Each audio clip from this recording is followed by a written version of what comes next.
প্রশ্নের জবাব দিয়েছিলাম, সেই জবাবে আজকেও আবার রিপিট করব। প্রশ্ন যেহেতু আবার এসেছে, আল্লাহ রাসূল সাল্লাল্লাহু আলাইহি ওয়াসাল্লাম এর যুগে, আবু বকর রাদিয়াল্লাহু আনহুর যুগে, ওমর রাদিয়াল্লাহু আনহুর যুগে জুমার দিনের আজান একটি ছিল। যখন খুতবা শুরু হয় তখন ওসমান রাদিয়াল্লাহু আনহুর সময়, যেটি সহিহুল বুখারীর হাদিসে এসেছে, মানুষের সংখ্যা যখন বৃদ্ধি পেল, বাড়ি ঘর মসজিদ থেকে দূরে দূরে ছড়িয়ে গেল, তখন ওসমান রাদিয়াল্লাহু আনহু ইজতিহাদ করে আরেকটা সতর্কতামূলক আজান, যেটাকে ডাক আজান বলি আমরা, সেটি চালু করেছেন। তো ওসমান রাদিয়াল্লাহু আনহু সেই আজান চালু করলে ওই সময় যত সাহাবী ছিলেন সবাই সেটাকে মেনে নিয়েছিলেন, মানে সকলের ঐক্যমত ছিল। পরবর্তীতে আব্দুল্লাহ ইবনে ওমর রাদিয়াল্লাহু আনহু কিছুটা আপত্তি পেশ করেছিলেন। তো এই জন্য আমরা বলবো, যদি কোনো সমাজে একটি আজানে যথেষ্ট হয় তাহলে একটাই যথেষ্ট, দ্বিতীয় চালু করার প্রয়োজন নেই। আর যদি কোনো সমাজে ওসমান রাদিয়াল্লাহু আনহু যেই কারণে চালু করেছিলেন, মানুষ বেশি হয়ে গেছে, ঘর বাড়ি দূরে দূরে সরে গেছে, ওই প্রয়োজনে যদি চালু হয় দুই আজান, তাহলে সেটি অবশ্যই শরীয়ত সম্মত এবং জায়েজ রয়েছে। কথাটা আমার বুঝেছেন? যদি সমাজে একটাই আগে থেকে চলে আসছে, যথেষ্ট হচ্ছে, তাহলে আলহামদুলিল্লাহ সেটাই উত্তম। আর যদি সমাজে মানুষ ছড়িয়ে যাওয়ার কারণে, দূর দূরান্তে বেশি হওয়ার কারণে, যেই কারণে ওসমান রাদিয়াল্লাহু আনহু চালু করেছিলেন এবং সব সাহাবায়ে কেরাম একমত হয়েছিলেন, সেটি সমাজে দেখাবে এবং সেই কারণে চালু হয়, তাহলে এটি অবশ্যই শরীয়ত সম্মত, অসুবিধা নেই। আমাদের মাঝে কেউ কেউ বক্তব্য দেন এটি বেদাত, চলবে না ইত্যাদি, আমি মনে করি তাদের এই বক্তব্যটা সীমালঙ্ঘন হয়, বাড়াবাড়ি হয়। ইবনে উসাইমিন রাহিমাহুল্লাহ, এই ধরনের আরো অনেক, ইবনে বাজ রাহিমাহুল্লাহ, তারা সবাই বলেছেন সেই প্রসিদ্ধ হাদিসের আলোকে যে ওসমান রাদিয়াল্লাহু আনহুর যে আজান, সেই আজানটিও সুন্নাহ। সুতরাং কোন সমাজে যদি সেটি প্রয়োজন দেখাবে তাহলে এটি অবশ্যই জায়েজ রয়েছে। কোন সমাজে যদি এটা নেই, নতুন করে চালু করতেই হবে, এমন কখনো প্রয়োজন নাই। আল্লাহু তাআলা আ'লাম।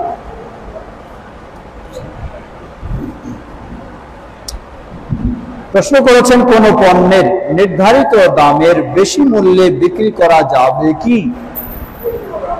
জবাব, কোন পণ্যের নির্ধারিত দামের বেশি মূল্যে বিক্রি করা ব্যবসার উদ্দেশ্যে, যিনি বিক্রি করবেন এই পণ্যটা তার নিয়ে আসতে, ক্রয় করতে ক্যারিং খরচ বা ইত্যাদি যদি নির্দিষ্ট দামের চেয়ে বেশি হয়ে যায়, তাহলে তো তার জন্য সেই বেশি বিক্রি করা বৈধতা রয়েছে।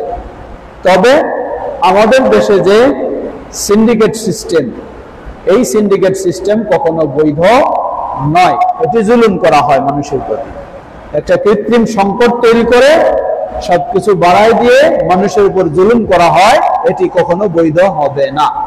আল্লাহু তাআলা আ'লাম। আর কোনো কারো জিজ্ঞাসা?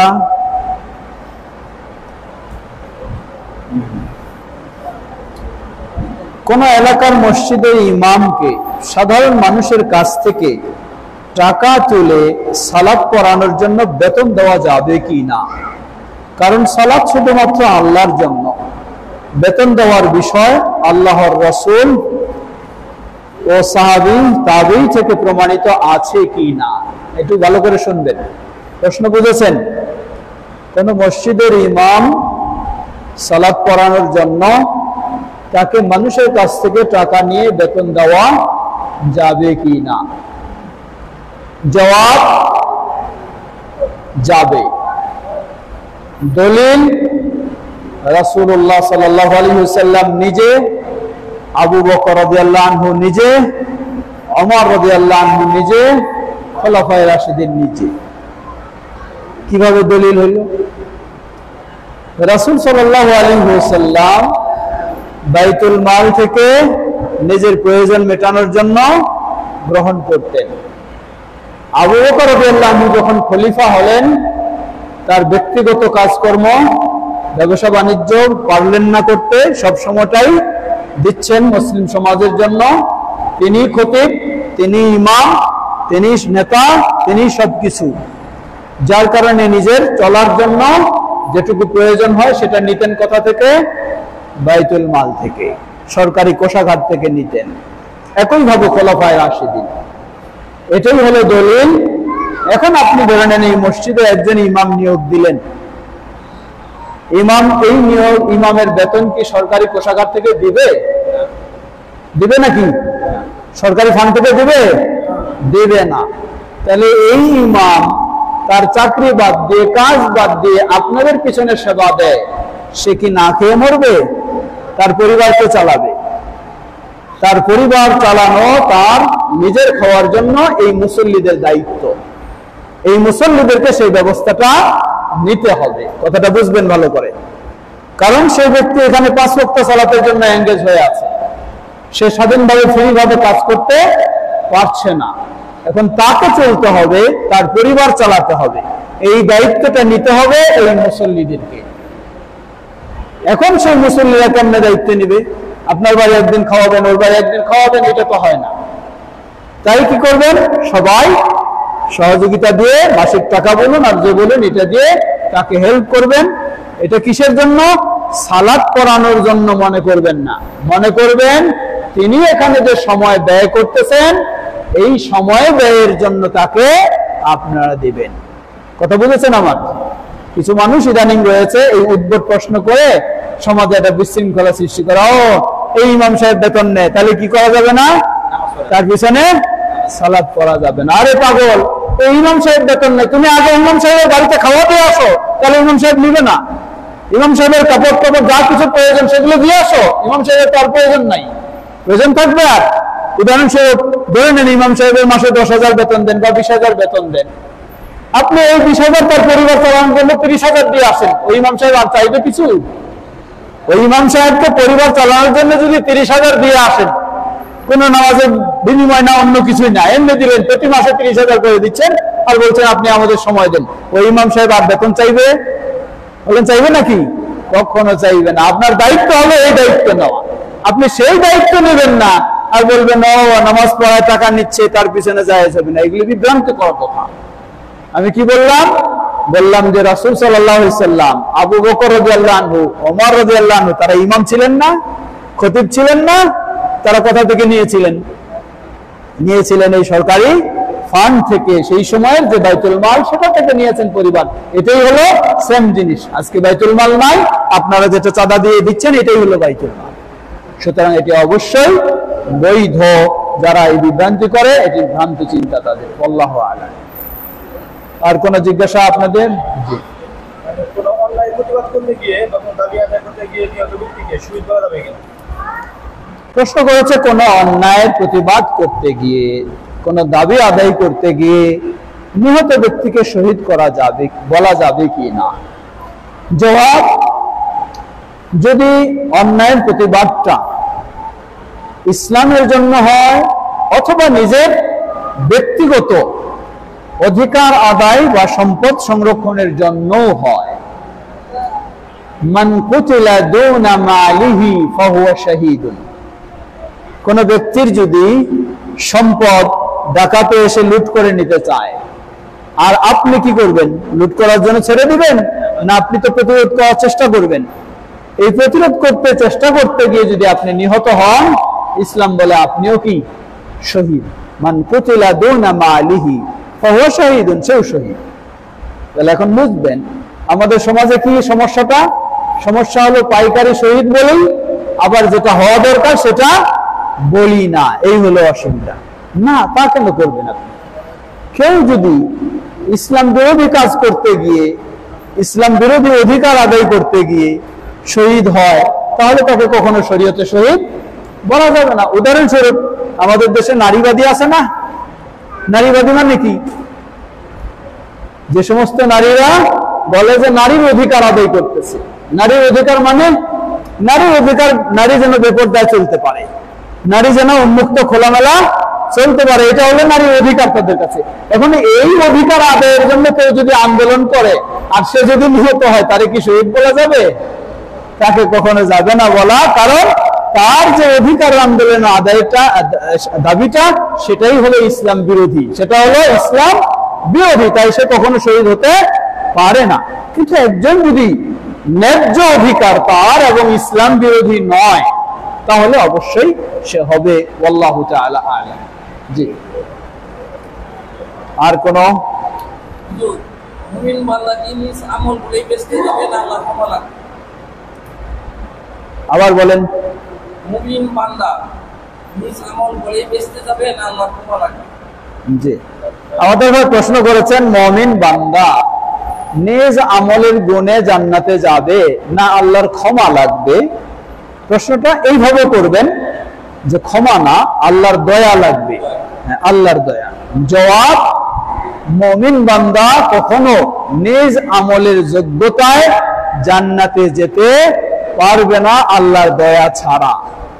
এখন প্রশ্ন আসতে পারে, কেউ বলতে পারে আল্লাহর দয়া ছাড়া যেহেতু জান্নাতে যাওয়া যাবে না, তাহলে আমার আমলের কি দরকার?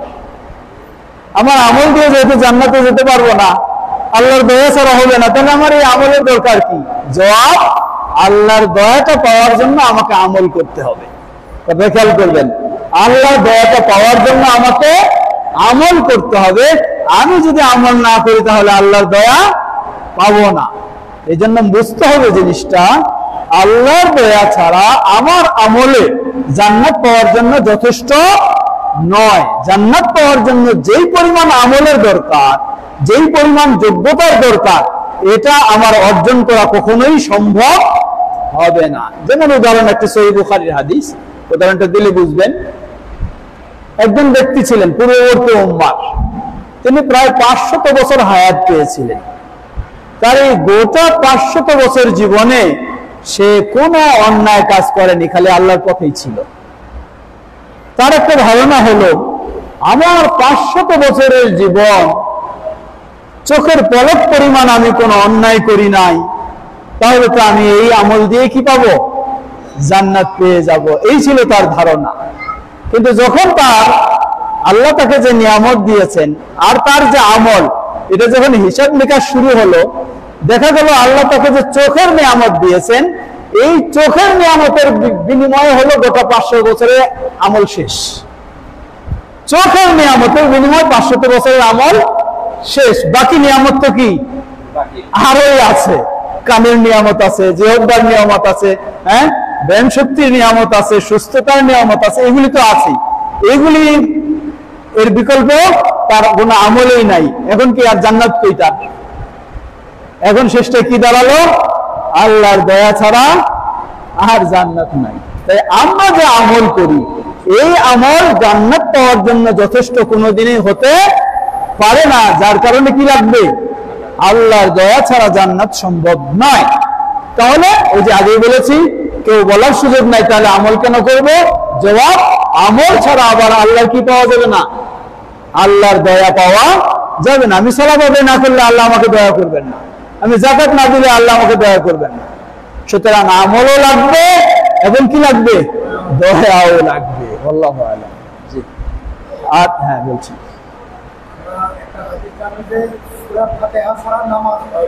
জি, এখানে প্রশ্নটা আরো একটু যে যখন ইমাম সাহেব তেলাওয়াত করে সূরা ফাতিহা পড়ে, জি, তখন না বললেও চলে, এরকম শুনি। আবার একটা শ্রেণী আছে বা একটা মাঝহাব আছে, তারা বলে আমার নামাজ শুরু করি ইমামের যে আছে তার উপর সমস্ত দায়িত্ব দিলাম, তার সূরা ফাতিহা পড়ে। আমাদের ভাই প্রশ্ন করেছেন, আমরা জানি হাদিসে আছে আল্লাহ রাসূল সাল্লাল্লাহু আলাইহি ওয়াসাল্লাম বলেন, লা সালাতা লিমান লাম ইয়াকরা বিফাতিহাতিল কিতাব, যে ব্যক্তি সূরা ফাতিহা পাঠ করবে না তার সালাতেই হবে না। তাহলে প্রশ্ন এসে যায়, ইমাম যখন কেরাত পাঠ করে তখন মুক্তাদি কেরাত পাঠ করবে না, এই ধরনের একটা মত পাওয়া যায়।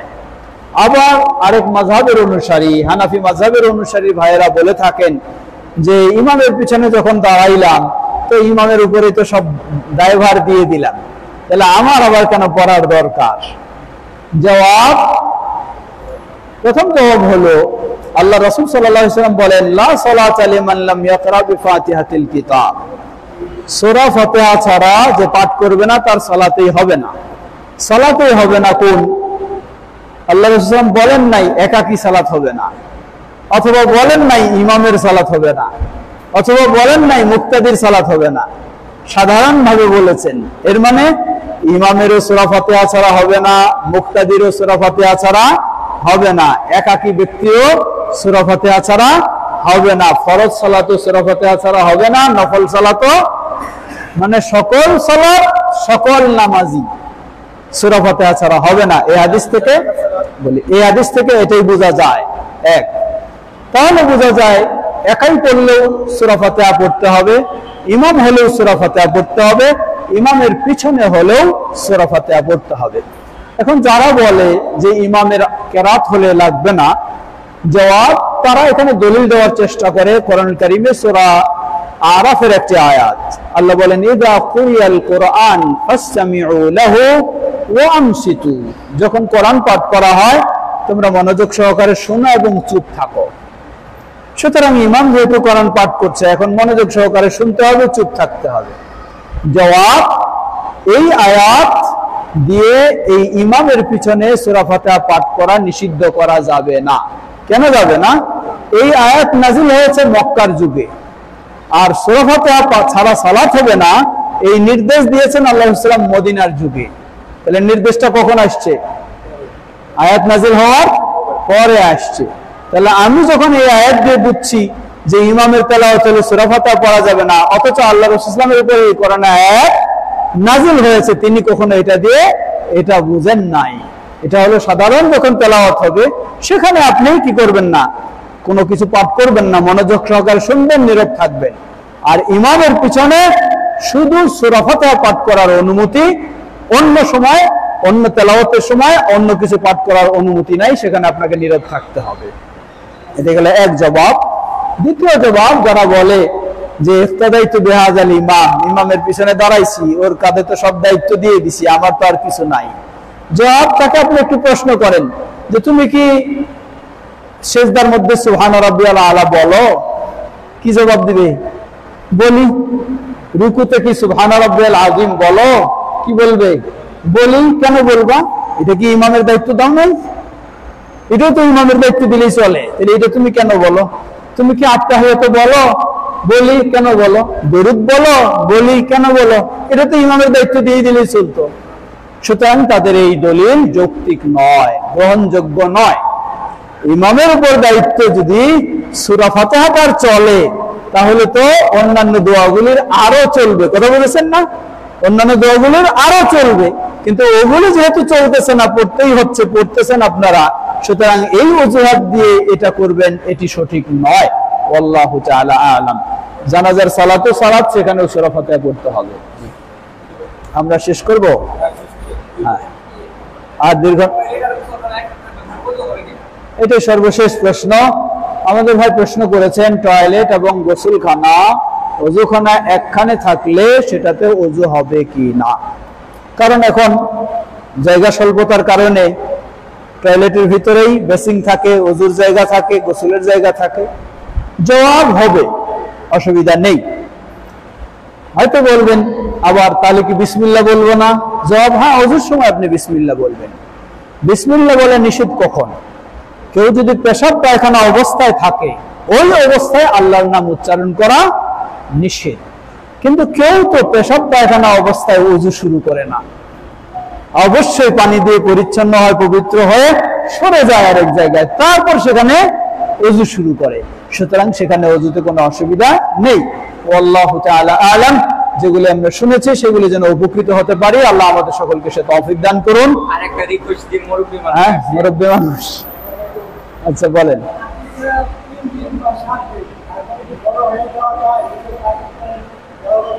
আকিকা, আমাদের ভাই আকিকা সম্পর্কে প্রশ্ন করেছেন। আকিকার সুন্নতি সময় হলো সপ্তম দিন, 3 দিন না, সপ্তম দিন। সপ্তম দিনে আকিকা দিতে হয়, নাম রাখতে হয়।